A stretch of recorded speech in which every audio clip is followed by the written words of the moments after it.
so I think that belief that a lot of people hold that you shouldn't get married till you're in your 30s because you don't want to derail your life. Yeah. The biggest fallacy, the biggest lie, and again, I think it's from the devil.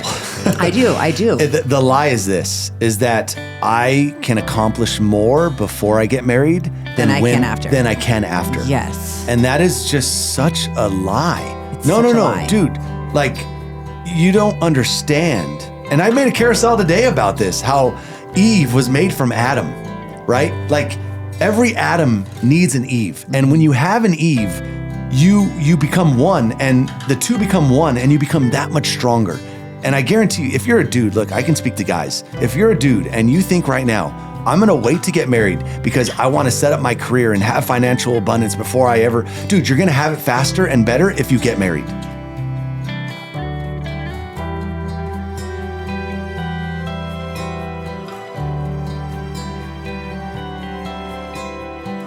Welcome back to another episode of the Married with the Mugicas podcast. We are Richard and Hailey Mugica. We have been married for 12 years. We have 4 kids. We run a home-based business and we homeschool, and we're very beginner homesteaders. And fun fact that you guys may not know, we have 4 dogs, 3 cats. Yep. 2 birds. Yep. And hopefully a whole flock of chickens here coming tomorrow. We'll see. According to ChatGPT, 12 to 15, 7 to 12, or under 7. Well, depending. I'll tell you, we've got 19 eggs. 19 eggs. A bad hatch would be 4 to 7. Yes. I'm hoping for somewhere between 15 and 18. You're an optimistic. I am very optimistic about this. You're very optimistic. Yes, but very exciting. It's been a super fun project to do with the kids, and they should be coming tomorrow. Now you're going to be a chicken expert pretty soon. Today, Hailey said, I quote, that you can now call me a real farm girl. You can call me a farmer. A farmer. Yeah. I was like setting up the chicken brooder and getting all the. I'm like, I feel like Belle, you know, when she like walks through and she's like throwing the corn for the chickens and they come and eat it. That's how I felt today. There's not even any chickens yet. You're the chicken whisperer. That's so great. Excited. That's awesome. And then hopefully horses in a few months and maybe a cow one day, and just so many fun things. You have a lot of great ideas. I've got so many visions. Can't even tell you. Oh my gosh, that's so funny. How are you, aside from farm life? Oh, man, I'm doing so good. It's unbelievable. You know what? I usually wake up every day between 5 a.m. and like 5:30 a.m., like just naturally. But today I didn't wake up until like 6:30. Really? Yeah. So I slept a little bit longer, and I feel good. That's good. Mm-hmm. That sleep did me good. Yeah. Oh, yeah. I got up just before 7, and normally I ask you, like, what time did you get up? And I didn't even ask you today. Now I know. Yeah. Well, yeah, because you woke up very shortly after I did. Yeah. Yeah. So usually you get a couple hours to yourself in the morning. I know. Well, I love the mornings. I know. It's your favorite time. Oh, it's great. Yeah. And then as soon as then at 7:30, the pool thing comes on, and then we hear all the pool sounds, and it's just great. Oh, it's great. So pretty. Yeah. Okay. Well, last week on the podcast, we talked about some really common marriage advice. Yes. That is actually not beneficial. Yeah. Not biblical. Yeah. Sounds loving. Sounds cool. Great. Sounds great. Sounds really nice, but actually doesn't. For some of them, it was funny because it's like it literally doesn't even mean anything. Like follow your heart. It doesn't. Like, what does that mean? It doesn't move. What does that mean? It doesn't move the needle. It doesn't move the needle. It doesn't move the needle. Exactly. So we talked about that and kind of what we would recommend instead, and we finished the episode off with one piece of good advice from each of us, what we think is good advice that we would give to people if they asked us, hey, give us a piece of marriage advice. We gave some of that. We did end it with that. That's a good point. Ended with that. Yeah, that's great. And today, so I did a story on Instagram yesterday where I was asking like, hey, you know, what do you have any suggestions? Stop it. She's like looking down my shirt. It's so weird.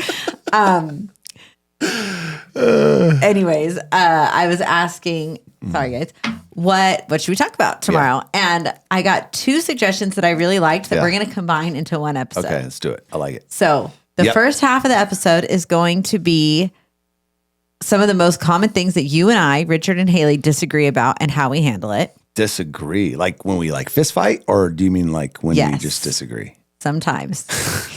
And then also the latter half of the episode is going to be our favorite things about being married. Why we think of marriage as such a blessing. Oh man, I love it. I love it so much. So if you guys have been here before, you know that the reason we created this podcast almost a year ago was just because we really love marriage and we want to see people enjoy their marriages and thrive in their marriages. Go from surviving to thriving. Yes. You And like we that? don't Oh, yeah. merely That's want good. people to just get to the end and say they got there. We want them Yeah. to enjoy the process. Enjoy the process. That's right. And so that's why we started it. And so that's what we're going to talk about today. Nice. So, babe, I'm going to have you start. What is one common thing that we disagree on? Common thing that we disagree on? Yes, that we butt heads Besides predestination? Oh my gosh. This is the most annoying one. And I didn't think you were going to bring this up. Rich and I have a very long-standing disagreement about, and I don't even know why we disagree because I think we believe the same thing. You contradict yourself. I do You not. contradict yourself. You guys are going to hear a real live argument right now. You contradict yourself. Okay. The argument is predestination versus free will, right? In the Bible, did God predestine believers to go to heaven or did they have the free will to choose it? Yeah. And I believe it's both. It's somehow in some way that we can't understand God in his, like Josh That's a Howerton says, contradictory if my statement. brain is a Coke can and God's is the Pacific Ocean, like there's things that aren't going to fit in mine that I'm not going to understand. And Yeah. I'm okay with that. But I believe that God is somehow both. And Richard wants this neat little box of like, well, no, it's free will. And I just don't think it doesn't work that way, I don't think. But so that's a common disagreement we have. Yeah, it is. That really, Yeah. it's a fun conversation. We both can get kind of annoyed sometimes, but that conversation really doesn't ever turn heated. It's No, just- no, it doesn't. It does. It's more fun. It's a fun but it's just something that I am still mad about, frustrated about. Yes, but that's a fun conversation, but that's not like a marriage disagreement. Yeah, that's a good point.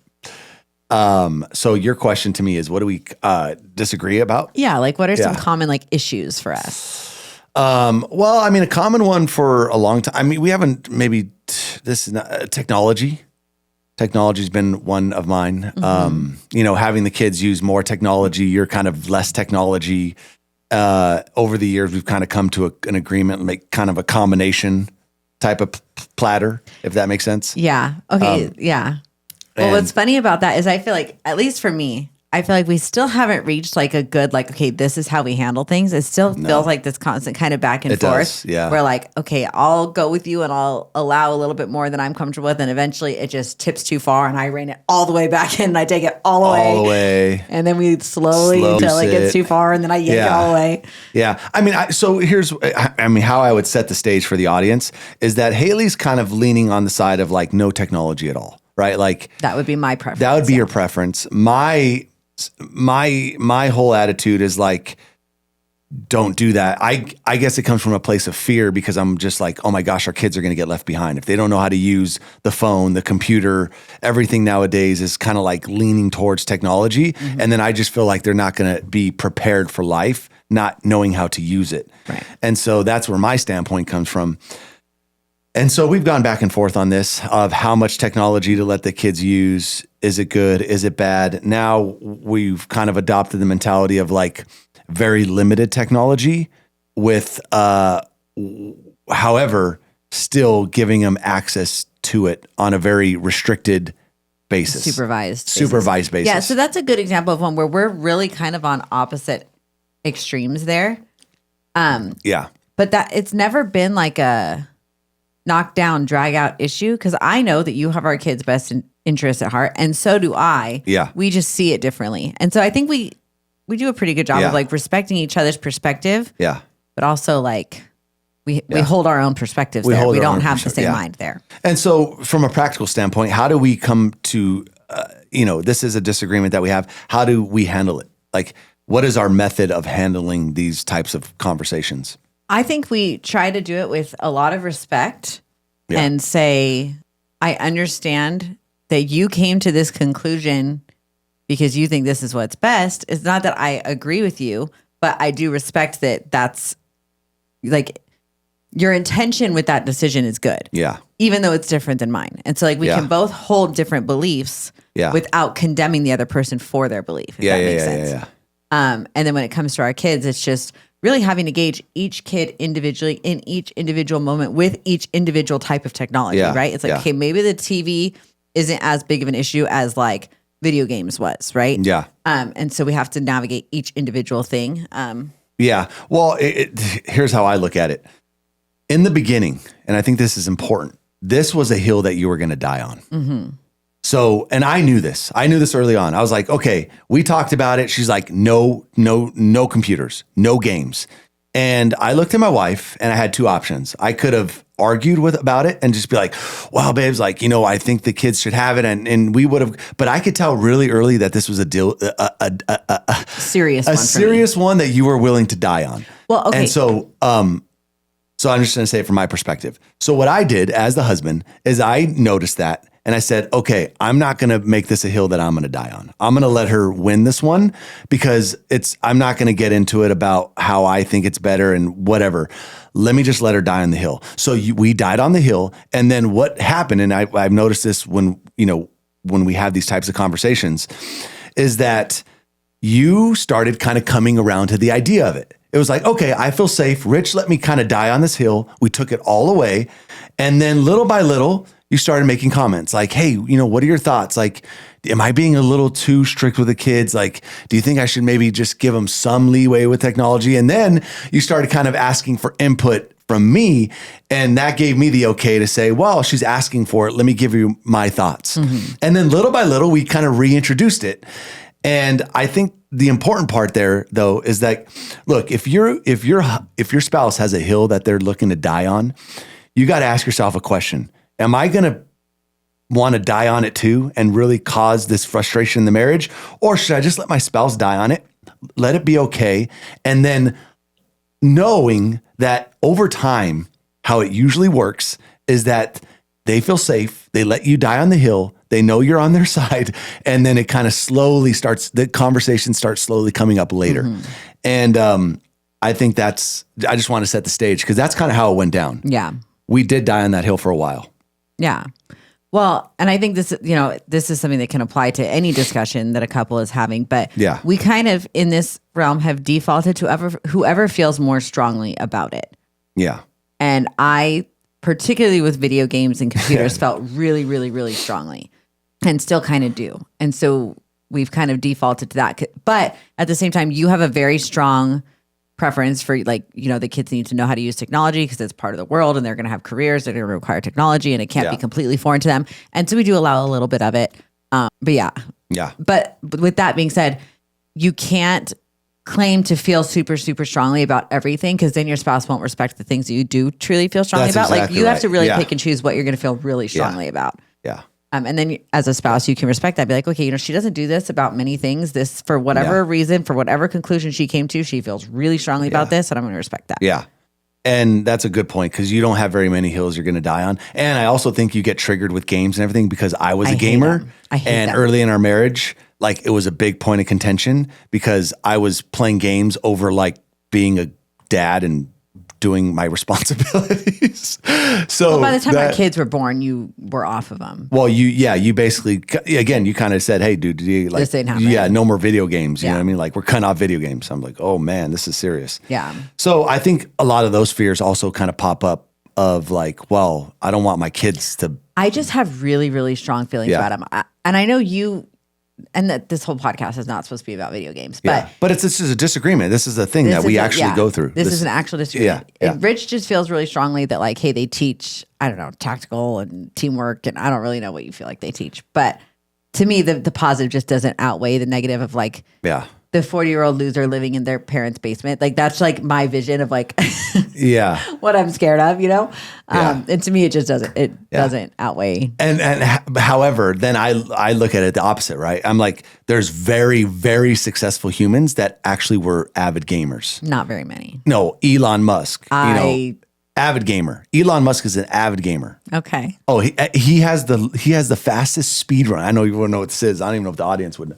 But he has the fastest speed run on Diablo. Diablo 4. He did it in silly. No, Elon's a massive gamer. Okay. Mr. Beast, right? He has a gaming channel, right? Very successful human. There's a lot of very successful humans that actually play video games. But I would think that's the exception, not the rule. Yeah. I would say most 40-year-old gamers are probably not exceptionally successful human beings. Yeah. I think that's very rare. Again, if you're going to hold a belief, you got to make sure it's 100% true. 100% of the time. Yeah. I know. But whatever. Yeah. There you go. Yeah, you guys got one. That's my example. What example do you have? Okay. we've talked about this on the show before. Yeah. And I don't even know how much it's worth repeating, but you guys know Richard's a very messy person. He's just messy and doesn't see like what needs to be done. Like you almost feel like, well, babe, if you just tell me what I have to do, like I'll do it. But I'm like, I don't want to give you a chore chart like I give the kids. I want a partner. I want you to help me. And so that's a common discussion that we have. That, I mean, how do we handle it? Yeah.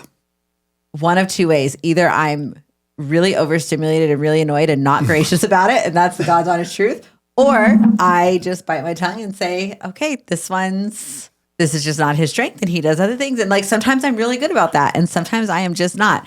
But I wouldn't say there's been a whole lot of growth and change on your end in that department. Like that's just kind of how you are and it's not changing. Well, and this might be a good analogy of back to the hill you're willing to die on. I think you just came to the conclusion that Rich is not going to, he's not going to, this is not going to be one of his strong areas. Yeah. And is that like a hill that you consciously decided to die on? Like, I don't want to clean up and I'm not going to. And so like, is that something you consciously died on, or is it just like, I still don't understand. I don't get it. I honestly, you know what it is? And it's not that people can't change, but I had two older sisters. I had basically three moms. And so they took care of like everything, you know what I'm saying? So when I grew up, I didn't do laundry. I didn't fold my clothes. I didn't like cook meals. I didn't cause I had all these females doing everything for me. Mm-hmm. So I got into like literally from the time I was born. So I am wired in a way where cause to your point, I don't notice things. Cause as a kid, I never had to notice things. I didn't look around and see I just never have. So it's like to now get into a state of where I have to be conscious and I'm actually observing those things. I'd have to rewire how my brain works over a 30-year standpoint. Now, it's not an excuse, but it's to your point. It's like, okay, do we want to go through all the work to try to rewire Rich and how he's going to look at clutter and messiness and organization, or is it better that I just take care of it and we move on? Yeah. Right. And the one thing that is a blessing about it that I try to remind myself is I know men who not only won't help, but they're very, very critical and they want things perfect, but they don't want to help to make it perfect. And you've never been critical. You genuinely, if there's a pile of paper on the counter, it's not that you're not touching it because you think it's my job and I should handle it. It's just that you genuinely don't see it. So you're not critical and mean about it ever. And so I appreciate that. But you also just you legitimately don't see it.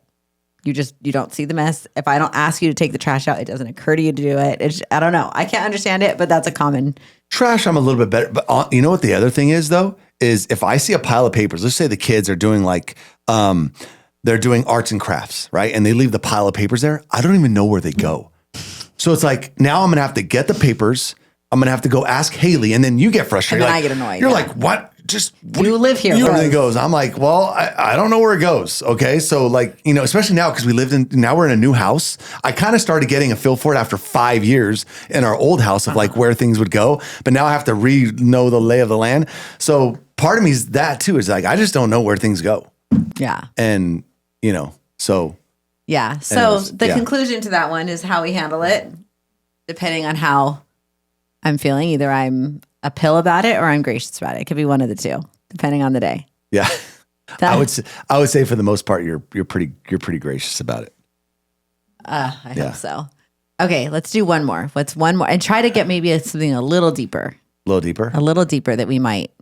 In-laws maybe? Yeah. I was going to say time spent with in-laws, gatherings, just in-law influence. Okay. So let's go that way. Yeah. So what is that? What is that conflict for us? I would say you look at it from a standpoint of, the less is more approach, less input, less, maybe you look at it as control from in-laws, less authority from in-laws. Well, yeah, I don't think, yeah. Yeah. Or less input from in-laws. I feel more so okay, if we want advice or if we need advice, we can go and ask for it. But otherwise, you and I will make a decision and we will inform the in-laws of what our decision is. Yeah. I'm not asking for input. I'm not asking. And unless you don't really, unless I am asking. and you don't really like input, to be honest. Unless I'm asking for it. Unless you're asking for it. Yeah. Where I'm the opposite. I actually enjoy the input. I like hearing a different perspective, what people have to say. And it doesn't bother me, right? I don't get like defensive. I don't get, oh my gosh, they're trying to intrude or so. Not saying that you do, but it definitely off puts you. And because of that, we have, I mean, not really argue. I mean, you know, arguments maybe here and there around, hey, is that appropriate? Should they be doing that? I don't really like this. And I'm like, babes, I think it's actually maybe a good thing. And so we kind of have that tension back and forth with how much input we're going to receive from in-laws and stuff. How do we deal with it? I think at this point, it's not like a clear cut decision of like, oh, this is okay and this is not okay. It's more like, hey, this went down today. You might have a snarky comment about it. You might get a little, I might see a face kind of pop up every now and then, but at the end of the day, it doesn't ruin our day. It doesn't ruin that night. It's just like, hey, okay, whatever. I wish they didn't do that, but then we move on. Yeah. And I really, really genuinely love my in-laws. Like, yes, they annoy me sometimes, but I genuinely love them. So it's not, I mean, that's not like, so when we first got married, I really expected to have in-law issues. Yeah. I really did. And I will say my in-laws are great. Anybody out there have in-laws? But I will say, I think a lot of times in a marriage, in-law issues are not so much about the in-laws themselves as they are about the marriage and the spouse. And you did a really, really good job when we first got married of letting me know that I was number one in your life, that I was your priority, that our marriage was your priority. And yes, we still love your parents. And yes, we still accept them into our lives and want them a part of our life. But I knew that I was your main priority. And I think as soon as I knew that, my defenses with your mom went way down. Yeah. And I was like, okay, this is, you know, like I am the queen of my husband's heart and I'm the queen in our home, and my mother-in-law is a welcome guest, but she's not running this ship. That's right. And as soon as I felt confident with that, I think I threw you a big curveball. You did, because I didn't expect that. And I told you, I said, babes, listen, I am not that way. And I don't think you believe me. I don't think, because I was still with my parents, I had an obligation to my parents. But when we used to date, and I said, babes, it's not going to be like that. Like and you're like, well, you know, it was just so hard for you to really comprehend me saying that, because it wasn't like that at that point. Yeah. You don't know. You don't know. Right. But honestly, I mean, but I knew how I was going to be. Yeah. But for marriages out there, if you do have in-law issues, it's probably more about you and how you're handling your in-laws with your spouse than it is about the in-laws themselves. And you just did a really good job with that. And so thankfully that set us up on a really good trajectory with both of our parents. And we have and here's the thing too. And for in-laws out there, families out there, my parents in particular know how you are. Yes. And they did a good job of respecting. They did. They respect that. Right. And so that's been a blessing in our marriage, where, you know, you're not the type of person that's going to, what's the language I'm looking for here? You love the in-laws, but you also have healthy boundaries with in-laws. And especially my parents have kept those boundaries well. Yeah. For the most part. For the most part. Yeah. But we still have our disagreements, you know? Yeah. Which, like you said, usually the disagreement is me being annoyed with something. Snarky, get a little snarky on something. And then it's fine. Yeah. But I think there's a big lesson in that though. Okay. Because you could get snarky and I could take that personally, and then I can get snarky back. And then all of a sudden the day could be completely ruined because I'm taking your snarkiness a certain way. I feel like I need to get back at you. So I'm going to get passive aggressive or just aggressive in general. And now we're like adversaries that day. Right. However, again, I think it's always best just to take a step back. Okay, my spouse is being snarky. I get it. Whatever. Let her be snarky and let her be a little bit grumpy about it. But I don't think that you should get grumpy back. Just let that fade. Like, just let it pass. Yes. But I will say, if you do that as a husband, but at the same time, you don't engage with the snarkiness, but then you're still letting your mom control, like make the decisions. you're still going to have a very upset wife. I think the reason that I can just be snarky for a second and let it go is because I know that at the end of the day, you're making decisions for our family and you're not your parents. You know what I mean? Yeah. But again, that's the most important part. That's the most important part. So you have to diagnose the signal from the noise. Okay. When my in-laws call or my mom and parents call and they're giving advice in this, you're saying, okay, this is noise. So you get snarky, you get a little whatever, but it's not signal. Signal meaning, okay, Rich is now in it for his parents, not in it for me. Right. And if that ever crosses the line, we'd have a much bigger problem. That's signal. It's like, okay, this is serious, right? But you just treat it as noise. It's noise. I get it. You get a little snarky, a little annoying, but it's not going to raise your defenses because at the end of the day, I'm on your side. Because you've done a really good job consistently of doing that. Yeah, that's right. Which I want to do another episode about in-laws. I think we should do that maybe next. Yeah, we have one actually. We have one, but it was one of our first ones. So I think we need to do another one. Because that was, I think we pretty successfully navigated the in-law thing.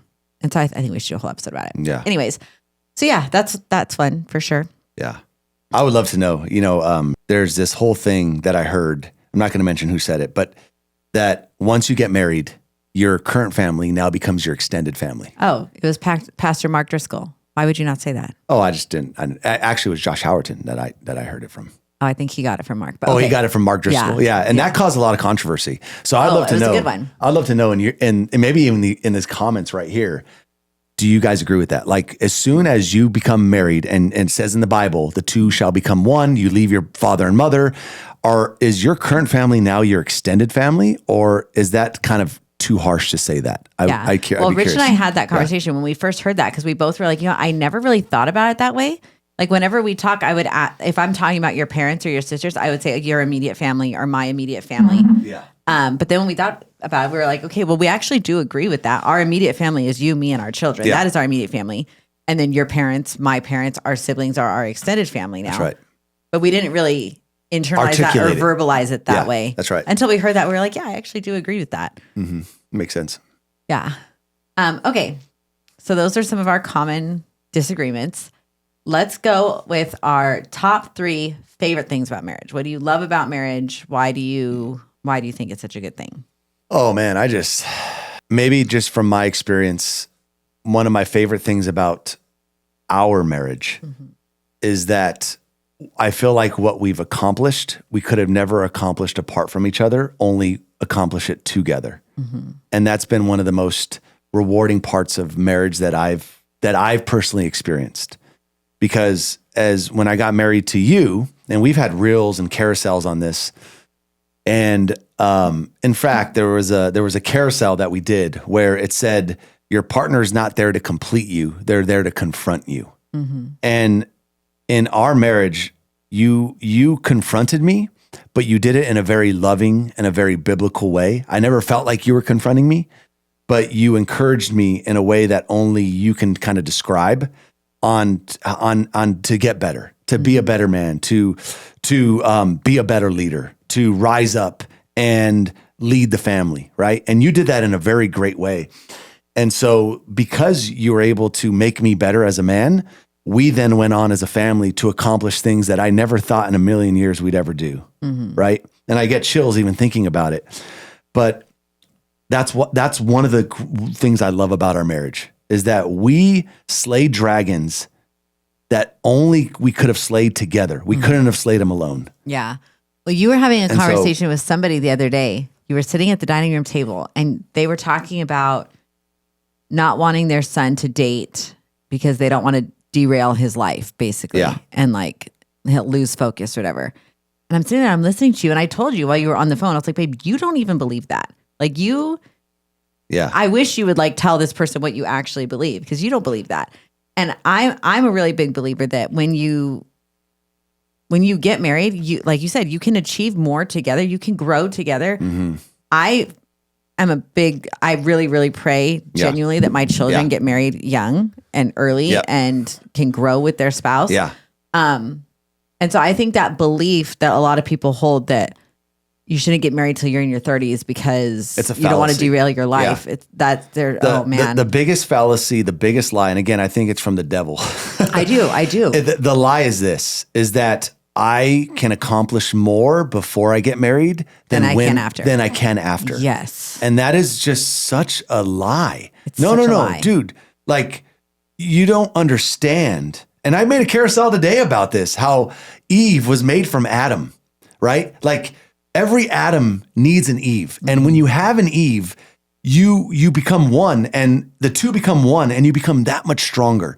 And I guarantee you, if you're a dude, look, I can speak to guys. If you're a dude and you think right now, I'm going to wait to get married because I want to set up my career and have financial abundance before I ever, dude, you're going to have it faster and better if you get married.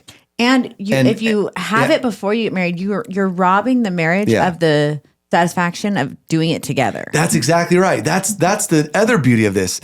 Everything that we've accomplished it together. Yes. If I would have Richard done didn't this, have 2 dimes to rub together before I married and then him. I married you, and I'm like, already have this stuff.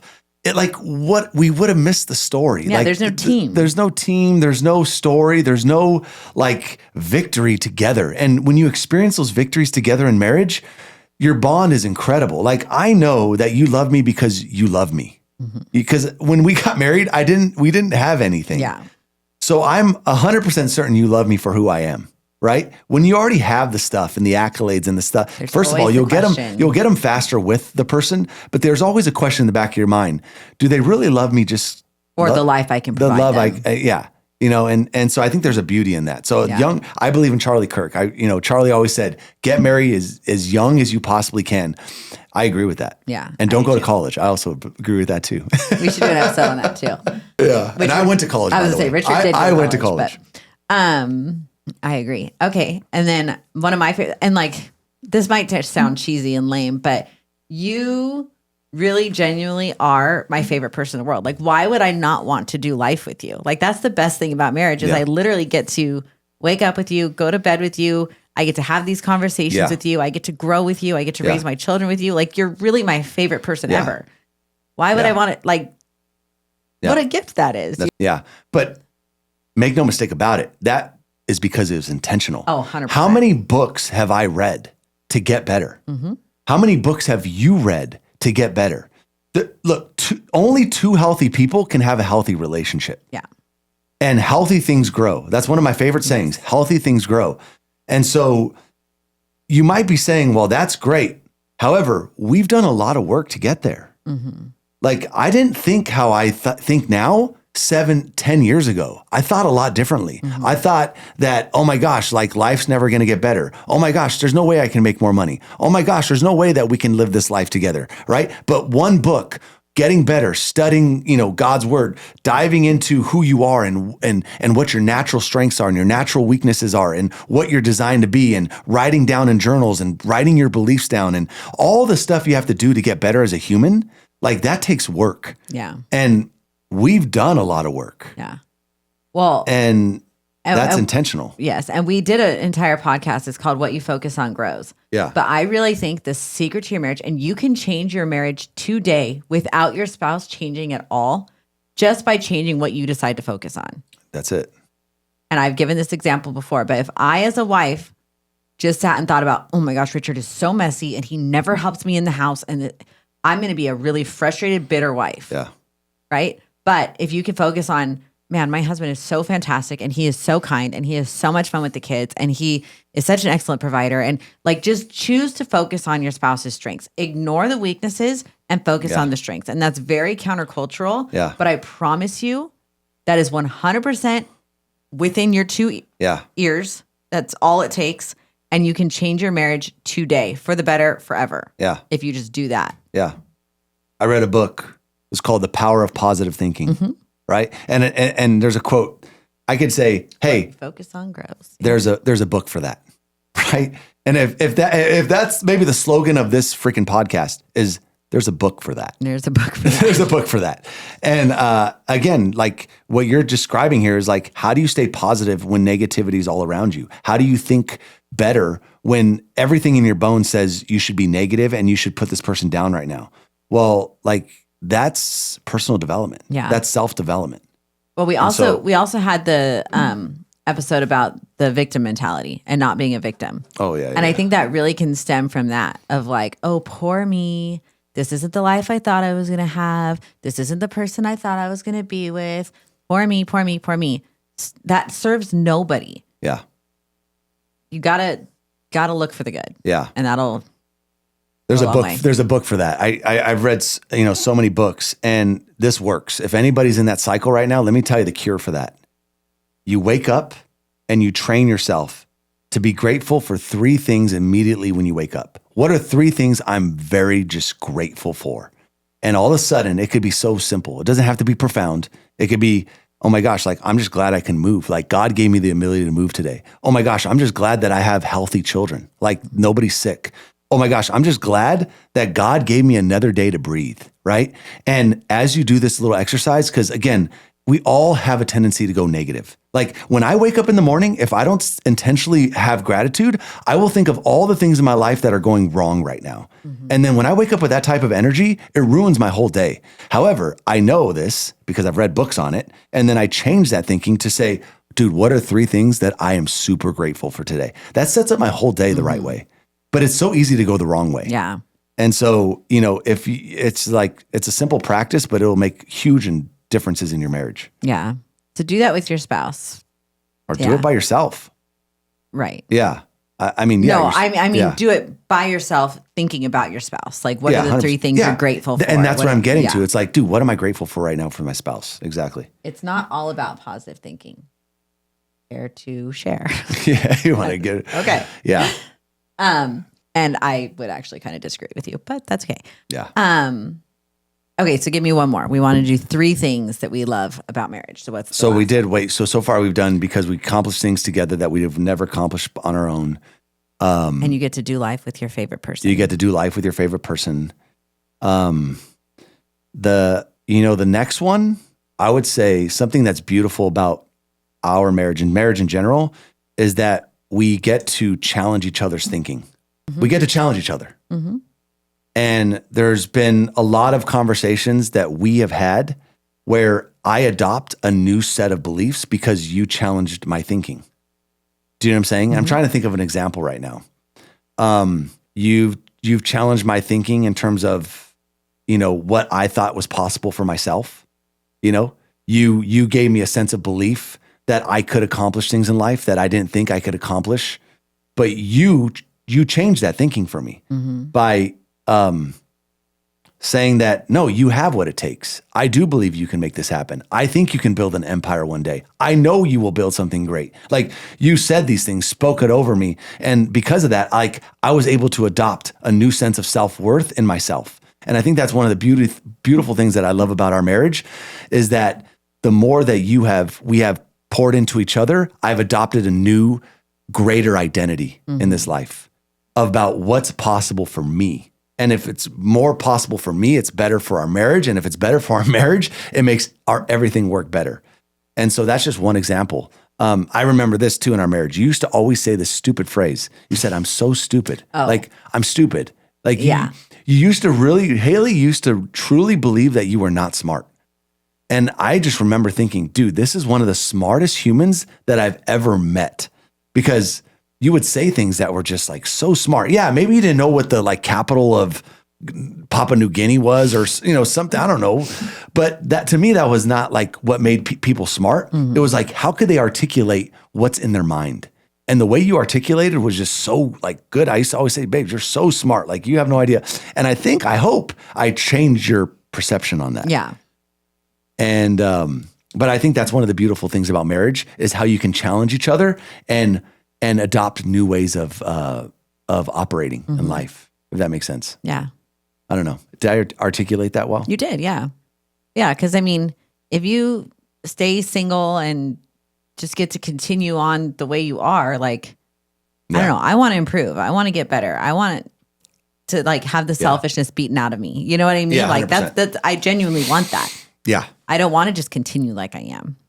You know what I mean? Yeah. Do you have an example of that in our marriage?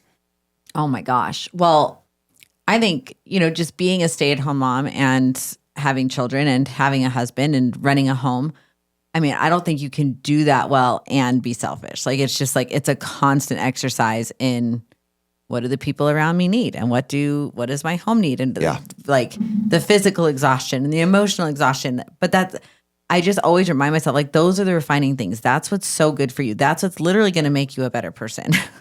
If life was just comfortable and easy, you don't change that way. And so I think, especially since having kids, but just running a home in general, I think it just has a natural way of doing that. Would you add on top of that something that you in particular enjoy about being married other than what I just said? Is there like a greater one? Because I would say those are my top three, like, or top two for sure, is like you challenge each other way of thinking, which makes you better and you're able to do better things and you're able to accomplish things together that you're not able to accomplish on your own. Mm-hmm. Those are like my top two, but you gave one, which was, doing life with your favorite person. Doing life with your favorite person. Maybe we can even it out two and two. Yeah. So I just think marriage can provide so much stability, so much continuity, so much safety. Like we've done an entire episode about, my losing my dad 2 years ago. But like, if I didn't have you during that season, I mean, that would have been infinitely harder, and so I'm just so thankful that I have you, and it just, I don't know. Our marriage has been such a gift somebody to hold you up when you feel weak. Yeah. Is that kind of like the thought process to it? Yeah. To support each other, to like give me, because you always say, after my dad died, you keep going. You got to keep doing the things, but like you got to have. You did. Yeah, but you've got to have the things to do. You know what I mean? Like being busy and having things to do is really good for a person, and I think marriage can provide that. Yeah, that was actually really beneficial for me because you didn't skip a beat in our marriage. Your dad passed away very young, very early, very sad, not good, but you didn't skip a beat. And I never wanted to. And I don't know, everyone grieves differently, and I don't mean to judge anyone, but I don't really understand the other option. Like, to me, there just wasn't another option. Yeah. And my dad wouldn't have wanted another option for me. It's like, Hailey, you got to keep going. I think he would have been so proud. It's like, dude, I think he would have been. My daughter is just she's stronger than I even imagined. Yeah, I think he would have been, which is, that gives a lot of satisfaction too.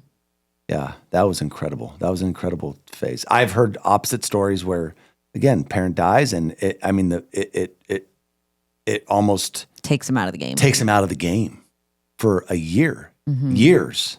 I don't know. Yeah, I don't know. I didn't. Yeah, and we had 4 kids, young kids. You were still, I think, breastfeeding at the time. Were you still breastfeeding? I don't think I was. No, it was 2 years ago. So Honor was 3. So I wasn't. Yeah. Still 4 kids, just a lot going on, and we had the business going and everything. And I never had to take, there wasn't a season where I had to take over. I don't know. It was wild. It was but wild. You know what's funny? It's interesting to watch God's provision because our kids have been in sports since our oldest was 5. So it's been 6 years. And I've been the team mom every single year. You have. Except for that year, which is really, really interesting. And so my dad passed in September. Football starts in July. Yeah, that's a good point. And that's the only year I didn't volunteer. And like you said, my dad kind of passed, not out of nowhere because he was sick, but he was young and whatever. In my mind, even though the signs were there that like the end was coming, my mind did not recognize it. So somehow I was still shocked. That was the only, but like God really like provided for me to say, you know what, you're going to need to not do that this year. You're going to need to be available for your mom and for your siblings. And that's going to be too much. And that's the only year I've ever not volunteered, which is so funny to look back on. But God. Yeah. It's just how God steps in without even like realizing it's happening. It's just pretty neat. Yeah, that is amazing. But I think that's it for today. Do you have anything to leave the people with before we close out of this? What would I leave them with? I'll leave them with one thing. And then I would just leave you with get married early, get married earlier than you think you should, have more children than you think you should. Yeah. You'll never not be blessed by it. Take the risk. Do the thing. Build the thing, do the thing. Yeah. And trust God, his provision. And then within that, you really have to be willing to change and to grow and to develop as a person. And I think that can go a long way. Yeah. I heard a quote, when you try to get outside your comfort zone and do the things and take risks and the challenges, and you're either going to get an epic story or an epic result, but both are great. Either way, it's good. Either way, it's great. You know, and I was just talking to a lady today, my mom, a lady today. And I said that. I said, look, at the end of the day, when you're rocking on your rocking chair, when you're 75 years old, the coolest thing about you are the stories that you can tell. And so when you try to do epic things, whether it's in marriage, it's in business, it's in life, things that are unconventional, things that people thought like, dude, why is this guy, like, this is crazy. Why are they trying these things? It's like, dude, when you're 75 years old and then you're on your rocking chair, you get to tell those stories. And I find those people fascinating. We were just talking to Doug yesterday, and this old guy comes up, and he's old. I mean, this guy can barely move. He can barely walk. We stopped because we thought maybe he was lost. He was like walking in front of our house, and we were like, babe, maybe he's like. Yeah, he was like, just limping along, and I'm like, man, I don't know, babe. This guy might be lost. But he literally just came over to say hi, which was so cute. He came over to say hi. And, again, I just love hearing their stories. I love hearing about what they did and the risks they took. And I mean, because at that age, that's what they have. Yeah. That's what you have, And I just want to be able to tell cool stories. Yeah. And going through the stories is always uncomfortable. It is. And so if you resist discomfort all the time, you're not going to have a cool story. That's right. You got to embrace discomfort sometimes. That's right. where the growth happens. That's it. Well, all as right. always. We got some lives, people. We got quite a few on there, huh? Yep. As always, like, subscribe, share with your friends. You can find us on Instagram, YouTube, Apple Podcasts, and Spotify at Married at the Mugicas. Oh, yeah. If you go onto our Instagram, you can comment the word prayer on any of our most recent podcasts, and you'll get the free 7-day prayer challenge. For you and your spouse. Also check out sparkcheckin.com, which is the app that Rich and I created. Sparkcheckin.com, folks. Links in the bio. You guys will love that. Yes, to help couples stay connected throughout all of the seasons of life. And did I hit all the podcast? Yeah, things? I think so. Yeah, the biggest one is share the podcast, guys. Look, if you get value, if you enjoy it, I promise there's other married couples that would get value as well. All right. Well, thank you. Love you. I'm proud of you. Tired. Yeah. All right. Thanks, guys.